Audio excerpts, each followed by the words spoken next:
अज़ीज़ तलबा और तालिबात, अस्सलामु अलैकुम।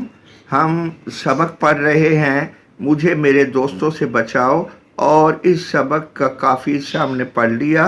अब सफ़ा 52 का पहली सत्र निकालिए, पहली सत्र देखिए। चलिए गाड़ी तैयार कराते हैं, दरिया पर मछली का शिकार खेलेंगे। फिर वहाँ से 2 मील पर अहमदनगर है, आपको वहाँ के रईस राजा तालिब अली साहिब से मिलाएंगे। तो रईस उन्हें कहते हैं कि हम यहाँ से चलते हैं, तो गाड़ी निकालते हैं। आज से काम शुरू करने की ज़रूरत नहीं है, गांव में आप आए हैं तो ज़रूर सैर तफरी कीजिए, गांव में कुदरती मनाजिर से लुत्फ़अंदोज़ होइए। इसलिए गाड़ी निकालते हैं और आज क्या हमारा ये काम होगा कि हम दरिया पर चलते हैं, वहाँ मछली का शिकार खेलेंगे। और दरिया से 2 मील के फासले पर एक गांव है जिसका नाम अहमदनगर है।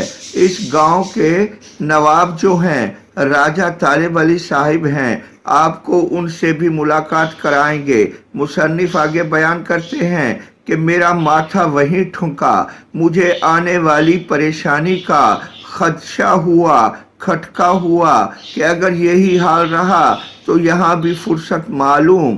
तो ऐसा मुमकिन है कि इसी तरह बात चलती रहे और यहाँ गांव में आकर भी मेरे पास लिखने के लिए कोई वक्त ना बचे, फरागत मुयस्सर ना हो। खैर, सैकड़ों हीले हवालों से कई बहाने किए, उस वक्त मैं बच गया। तो उस वक्त मुसन्निफ ने टाल मटोल से काम लेना शुरू कर दिया, मुख्तलिफ बहाने पेश करने शुरू कर दिए। इस तरह वो मामला टल गया और मुसन्निफ बताते हैं और मेरे मेज़बान भी मेरी वजह से ना गए, क्योंकि मुसन्निफ नहीं गए इसलिए मेज़बान ने भी दरिया पर जाने का अपना मंसूबा तर्क कर दिया। मगर मुझे बहुत जल्द मालूम हो गया कि जिस अनका वैसे तो एक ख़याली परिंदे का नाम है कि जो किसी के सर पर से गुजर जाए वो बादशाह बन जाता है, लेकिन अनका के लफ्ज़ी मानों में हम इसे नायाब के माने में लेते हैं। ना मिलने वाली चीज़ के लिए अनका का लफ्ज़ इस्तेमाल किया जाता है, यानी वो अनका यानी यकसुई, एक ध्यान होकर, एक तरफ तवज्जो देकर काम करना, तलाश में सरगर्दा था, परेशान था, वो मुझे यहाँ भी ना मिलेगी।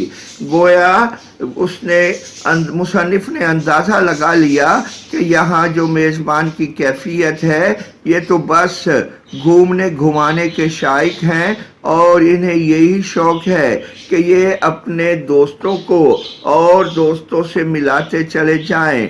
और इस तरह कतई तौर पर यह मुमकिन नहीं कि मैं वो नायाब घड़ियाँ जिसमें बैठकर मज़मून लिख सकूं, यहाँ तलाश करता हुआ इनके साथ आया हूँ। वो नायाब घड़ियाँ मुझे यहाँ भी नहीं मिल सकेंगी। मुसन्निफ कहते हैं मैं जल्दी से उठकर अपने कमरे में आया और उस वक्त ज़रा गौर से उस मेज़ के सामान को देखा जो मेरे लिखने पढ़ने के लिए तैयार की गई थी।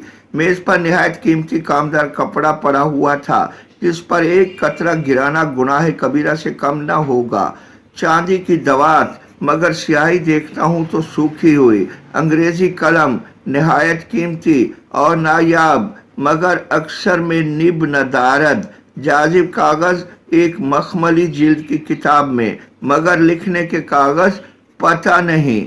इस तरह बहुत सा आला दर्जे का बेशकीमत सामान मेज़ पर था, मगर अक्सर इसमें से मेरे काम का नहीं, और जो चीज़ें ज़रूरत की थीं वो मौजूद नहीं।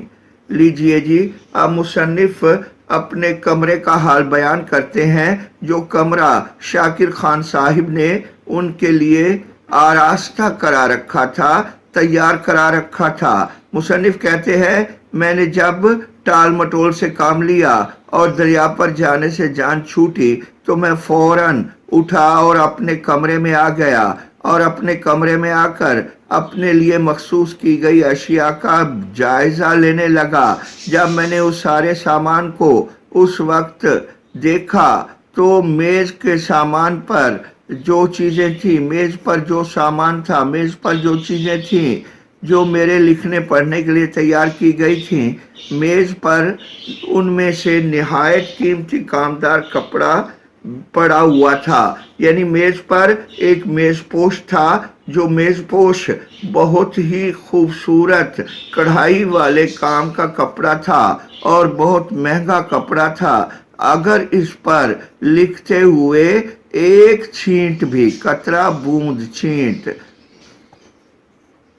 एक छींट भी इस कपड़े पर गिर जाए, इस मेजपोश पर गिर जाए, तो साफ जाहिर है कि इतना कीमती और आला कपड़ा बिछा हुआ है, तो ये गुनाह कबीरा, बहुत बड़ा गुनाह होगा। यानी मेजबान की नजरों में वो मेहमान बेवकत बेहैसियत हो जाएगा, उसे ये शऊर भी नहीं होगा कि आला लिबास, आला कमरे, आला मेजपोश, आला कीमती अशिया को इस्तेमाल कैसे किया जाता है, क्योंकि वहाँ जो दवात मौजूद थी वो शीशे की नहीं थी, न प्लास्टिक की थी, बल्कि चांदी की दवात थी। और जब उसका ढकना खोलकर मुसन्निफ ने उसमें देखा तो उसमें स्याही बिल्कुल ही नहीं थी, खुश्क पड़ी हुई थी। मुद्दतों पहले किसी ने उससे कोई काम किया हो तो शायद हो सकता है।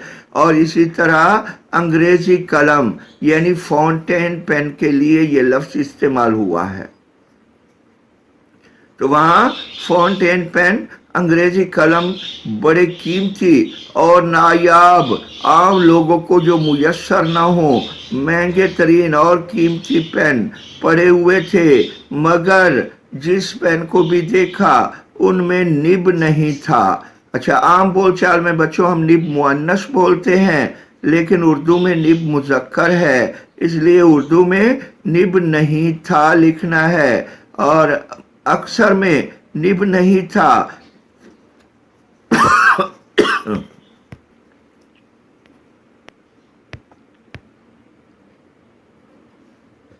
अक्षर में निब नहीं था, और मेज पर जाजिब कागज भी मौजूद था। यानी अगर स्याही का, रोशनाई का एक आध कतरा गिर जाए तो उसे जज्ब कर लिया जाए। स्याही चूसने वाला कागज, आम बोलचाल में हम इसे कहते हैं। तो स्याही चूसने वाला कागज एक मखमल वाली जिल्द की किताब में पड़ा हुआ था।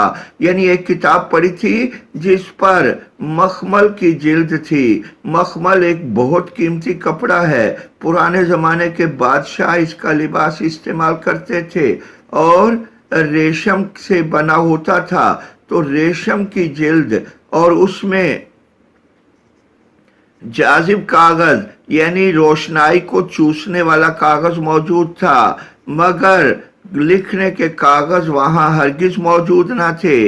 इस तरह बहुत सा आला दर्जे का, बहुत आला मयार का, आला मकाम का सामान मौजूद था, जो बहुत कीमती, बेश कीमत बहुत कीमती भी था, और उस मेज को इन चीजों से सजा दिया गया था। मगर मुसन्निफ कहते हैं ये सारी चीजें मेरे किसी काम की नहीं थी, क्योंकि जिस पेन में निब नहीं उससे मुसन्निफ क्या लिखेगा। मखमली जाजिब कागज से वो क्या रोशनाई चूसेगा। और इसी तरह जो कागज वहाँ मौजूद हैं वो लिखने के नहीं हैं, और लिखने वाले कागज पर ही वो लिख सकता है। इस तरह वो जो सामान मुहैया किया गया था उसे हम सामान आराइश, जिसे आम जुबान में आप डेकोरेशन पीस कहते हैं, सामान आराइश के अलावा और कुछ नहीं कह सकते। तो सामान आराइश तो सिर्फ सजावट के लिए रखा जाता है, उससे काम नहीं लिया जाता। उसका काम यही होता है कि वो सजावट का बाइस बना रहे और मौजूद रहे। लेकिन जो चीजें काम की थी उनमें कोई चीज भी मौजूद ना थी। आखिरकार मुसन्निफ कहते हैं, मैंने इस सारी सूरत हाल का जायजा लेने के बाद अपना पुराना इस्तेमाल शुदा सामान, अपने बक्स, मुफीद बक्स, एक डिब्बा, लेकिन साफ जाहिर है उनके साथ थैला होगा, बैग होगा, उसमें से निकाला और अपनी मामूली रोज़मर्रा इस्तेमाल की, मामूली आम दर्जे की रोज़मर्रा इस्तेमाल की, ये लफ्ज़ मामूल से है। तो दवात और कलम जिसने अब तक निहायत ईमानदारी से मेरी मदद की थी, यानी उनके पास ऐसा कलम था जो आसान था, सस्ता था, मुयस्सर था और एक अरसे से उनके साथ था और उनका काम सरअंजाम दे रहा था। गोया मुसन्निफ कहते हैं वो लिखने में मेरी मदद करता था और मेरे पर्रा ख्यालात, पर्रा पर से है ये लफ्ज़, पर वाले, उड़ जाने वाले, ना रहने वाले। तो ना रहने वाली सोचें, वो सोचें जो जल्दी से मुंतशर हो सकती हैं, वो ख्यालात, वो अफकार जो जहन में लाए जाएं और अगर जहन इधर उधर जाए तो वो जहन को छोड़ कर चले जाएं। तो अपने तमाम ख्यालात को तेजी के साथ कफ़स कागज़, कफ़स कहते हैं पिंजरे को,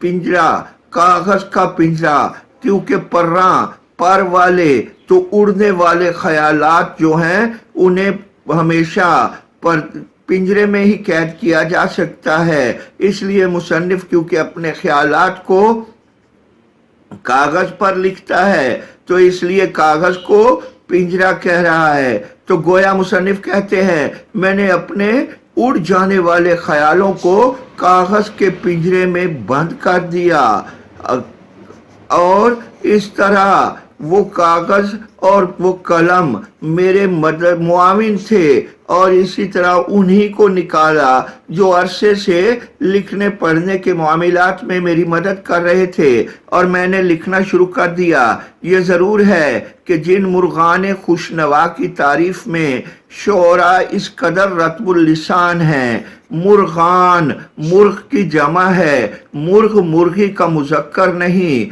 ये गलतुल अवाम है जो हम बोलते हैं। असल में मुर्गी का मुज़क्कर मुर्गा है, मुर्ग कोई भी परिंदा है, हर उड़ने वाला जानवर मुर्ग है। मुर्गान मुर्ग की जमा है, खुशनवा सुरीली आवाज वाले, तो मुर्गान खुशनुआ सुरीले परिंदों की तारीफ में शोरा इस कदर रत्बुल लिसान है। रत्बुल लिसान लफ्ज़ी तर्जमा तो है जुबान गीली करना, जुबान भीगी करना, मगर मुराद लिया जाता है बेहद सनाखानी करना, शान बयान करना। तो मुसन्निफ यहाँ बताते हैं कि खिड़की उस कमरे की पाई बाग में खुलती थी जिसमें कुदरती मनाजिर मौजूद थे, दरख्त, पौधे, फूल और रंगारंग कलियां, गुंचे खिले हुए थे। उन पर सुरीले परिंदे चहचहा रहे थे और उन्हें मैं भी देख रहा था और ये वो परिंदे हैं जिनकी शान बयान करते हुए जिनके चहचहों के जमजमे हमारे शायरों ने लिखे हैं, लेकिन अब उनके ये चहचहे, उनके ये जमजमे मेरे लिए मुनासिब नहीं थे। उनकी ये सुरीली आवाज मुझ पर जो करम फरमा रही थी मैं खुश नहीं हो रहा था, क्योंकि सब के सब मेरे कमरे के नीचे दरख्त पर जमा हो गए थे। अब सारे परिंदे उनके कमरे के नीचे एक दरख्त पर जमा थे और चहचहा रहे थे। साफ जाहिर है कि एक दो आवाजें, तीन चार आवाजें सुरीली लगती हैं, मगर जब बहुत सारी आवाजें यकजा हो जाएं तो फिर उसी को शोर कहा जाता है। लिहाजा उनके चहचहे एक खौफनाक सा शोर बन गए और तमाम परिंदों ने वहां जमा होकर अपना गुल मचाना शुरू किया। और फिर भी मुसन्निफ कहते हैं ताहम फिर भी मैंने कोशिश की और उनकी तरफ से कान बंद कर लिए, तवज्जो हटा ली और अपने काम में हमातन मुकम्मल तौर पर मशगूल हो गया, मसरूफ हो गया। تو مصنف نے پرندوں کی شور کی طرف سے آواز ہٹا لی، ان در سے دھیان ہٹا لیا اور لکھنے میں مصروف ہوئے کہ چلیں اب میں اپنا کام شروع کروں۔